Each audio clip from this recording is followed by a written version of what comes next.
শেখ হাসিনাকে ভোট দিয়ে জেতাতে বাংলাদেশি নাগরিককে পুশব্যাক করার অভিযোগ করেন এক বাংলাদেশি নাগরিক। আমাদের বলেছে কি যে তোমাদের দেশে ছেড়ে দেবো, দেশে চলে যাবা।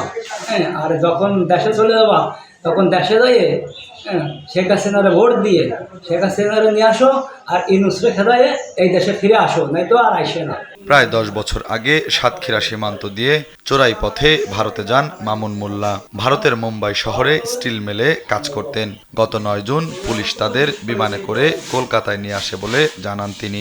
এছাড়াও তাদের টাকা পয়সা, মোবাইল, কাপড় সহ সবকিছু ছিনিয়ে নেওয়ার অভিযোগ করেন তারা।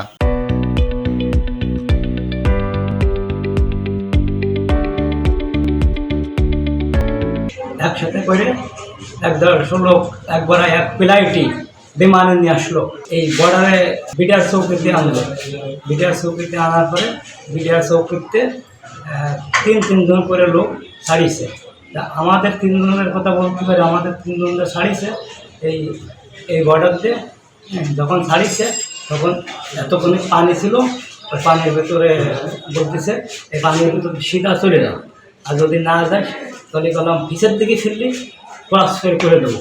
মামুন মোল্লার সাথে পুশ করা হয় শহীদুল গাজী ও আমজাদ মোল্লা নামের আরও 2 বাংলাদেশিকে। 10 বছর আগে অবৈধভাবে সাতক্ষীরা সীমান্ত দিয়ে ভারতে অনুপ্রবেশ করে ওই 3 জন। আমি মনে করেন আমাদের সাইডটা বর্ডার একদম নৈদিক। আমি এবার 8 বছর হচ্ছে গিয়েছে, তা আর আসি নাই, যেহেতু ওখানে হিন্দুত্ববাদী সরকার চলছে, বুঝতেছেন। আমরা মুসলমান হিন্দুদের কোনো সমস্যা নেই, যেটা সত্যি আপনাদের সেটাই বলা। আর এর ভিতরে বাইরের ক্যাটেগরির মানুষ রাখতে চাচ্ছে না, তাই তারা বৈধ বিষয় যাক আর অবৈধ বিষয়, মানে বিষয় তো অলরেডি বন্ধ। স্থানীয় জনগণ পুশব্যাক করা 3 জনকে গোতামারি ইউনিয়ন পরিষদে নিয়ে এসে বিজিবির হাতে সোপর্দ করে। পরে বিজিবি হাতীবান্ধা থানা পুলিশের হাতে তাদের হস্তান্তর করে।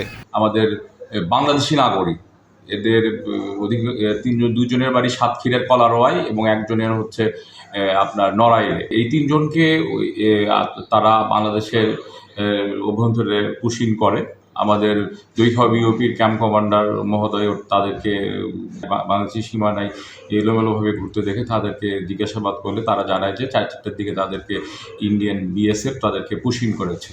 পরবর্তীতে তারা তাদেরকে নিয়ে এসে আমাদের থানায় নিয়ে আসলে আমরা তাদেরকে আমাদের হাতীবান্ধা উপজেলা ইউনো মহোদয়ের মাধ্যমে আমাদের গোতামারি ইউনিয়ন পরিষদের সেফ হোমে, সেখানে আপাতত তাদেরকে আমরা রেখেছি।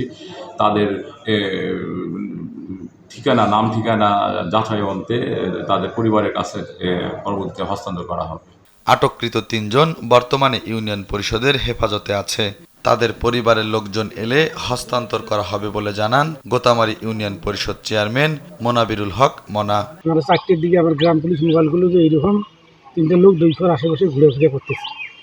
গ্রাম পুলিশকে তখন আমি অর্ডার দিলাম যে লোকগুলোকে যাচাই করে আপনি আটক করেন। তারপর গ্রাম পুলিশ আমাদের লোকগুলোকে যাচাই করে দেখে দেয়, তাদেরকে ভারত থেকে পাঠিয়ে দেওয়া হয়েছে। তা আমি তাদেরকে বললাম যে তোমরা তাইলে আমাদের ইউনিয়ন পরিষদে নিয়ে যান। বিজিবির মাধ্যমে সহযোগিতায় আর কি আমরা তারপরে তাদেরকে হাতীবান্ধা থানায় প্রেরণ করি। পরবর্তীতে আমাদের আবার ইউনো মহোদয় এটাকে যাচাই বাছাই করে তাদের অভিভাবকদেরকে খবর দেয়, আমার ইউনিয়ন পরিষদে হেফাজতে পাঠায় দেয়। 10 জুন শনিবার ভোরে লালমনিরহাটের হাতীবান্ধা উপজেলার বনচৌকি সীমান্ত দিয়ে ওই 3 বাংলাদেশি নাগরিককে পুশিং করে ভারতীয় বিএসএফ। বোমবাদকে পুলিশ বলল যে তোমাদের কাপড় চোপড় গোছাও, তোমাদের গ্রামে পাঠাই দেবে। শুভ খান, কালবেলা।